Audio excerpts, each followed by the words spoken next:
ആത്മാവിൻ്റെ ഏഴാമത്തെ ഫലമായ വിശ്വസ്തത.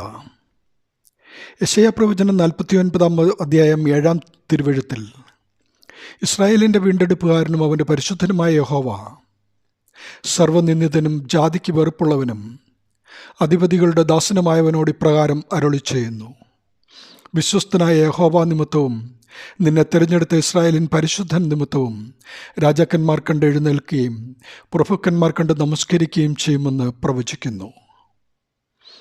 യെശയ്യാപ്രവചനം 53-ാം അധ്യായത്തിലെ കാതലായ ആശയം മുഖവര എന്നവണ്ണം ഇവിടെ നൽകിയിരിക്കുകയാണ്.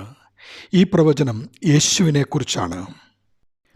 ഈ വേദഭാഗത്തിലെ ദാസൻ ആരാലും അംഗീകാരം ലഭിക്കാതെ അറിയപ്പെടാത്തവനായി താഴ്മയിൽ വളർന്ന് അപമാനിതനായും തീർന്നു. അവൻ നമ്മുടെ അകൃത്യങ്ങൾ നിമിത്തം കഷ്ടത അനുഭവിച്ച് കൊല്ലപ്പെടുകയും ചെയ്തു. യാഗമായി അവൻ തീർന്നത് മൂലം ദൈവേഷ്ടം നിറവേറ്റപ്പെട്ടു. എന്നാൽ കഷ്ടത സഹിച്ച് അവൻ മറ്റുള്ളവർക്ക് വേണ്ടി ജീവൻ അർപ്പണം ചെയ്തതിനാൽ ദൈവം അവനെ ശ്രേഷ്ഠനായി കരുതുന്നു. ദാസൻ്റെ ഈ പ്രവർത്തനം അനേകരെ സൽപാതയിലേക്ക് ഉയർത്തുവാൻ സഹായിച്ചു.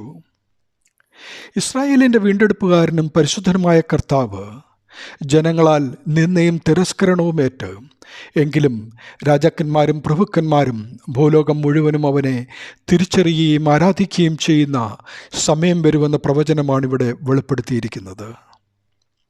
പ്രിയമുള്ളവരെ, സർവ്വനിന്ദിതനും ജാതിക്ക് വെറുപ്പുള്ളവനും ആരാലും അംഗീകാരം ലഭിക്കാതെ അറിയപ്പെടാത്തവനായി താഴ്മയിൽ വളർന്ന് അപമാനിതനായും ജീവിച്ച ക്രിസ്തു എന്ന രക്ഷിതാവ് നമ്മോട് പറയുന്നു: ലോകത്തിൽ നിങ്ങൾക്ക് കഷ്ടമുണ്ട്, എങ്കിലും ധൈര്യപ്പെടുവിൻ, ഞാൻ ലോകത്തെ ജയിച്ചിരിക്കുന്നു. നീതിമാനും വിശുദ്ധനും സത്യവാനും വിശ്വസ്തനുമായ നമ്മുടെ സത്യേക ദൈവത്തിൽ നമുക്ക് ആശ്രയം വെക്കാം. നാം ഒരിക്കലും ലജ്ജിച്ചു പോകുവാൻ ഇടവരില്ല. ദൈവനാമം നമ്മിൽ കൂടി മഹത്വപ്പെടട്ടെ. ആമീൻ.